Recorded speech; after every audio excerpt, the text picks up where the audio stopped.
একটা রান্নার প্যানে ঘি দিয়ে দিচ্ছি, সামান্য একটু সয়াবিন তেল দিয়ে দিয়েছি, ফুলকপি, পেঁপে, গাজর, মিষ্টি কুমড়া, বরবটি, সিম, সামান্য একটু লবণ, গোলমরিচের গুঁড়া দিয়ে খুব ভালো করে নেড়েচেড়ে ভেজে নিচ্ছি। তবে হালকা করে ভাজতে হবে, নরম করা যাবে না।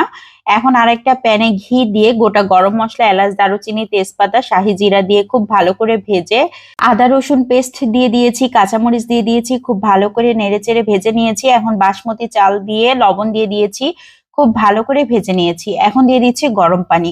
অবশ্যই গরম পানি ব্যবহার করতে হবে। চালগুলো ফুটে গিয়েছে, 1 কাপের মতো দুধ ব্যবহার করেছি।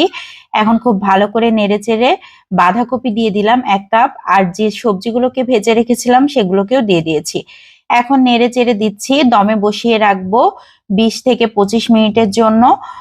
তো ফিরে আসলাম একদম 25 মিনিট পর। সবজির পোলাও একদম রেডি হয়ে গিয়েছে। দারুণ টেস্টি হয় খেতে। এরকম একটা পোলাও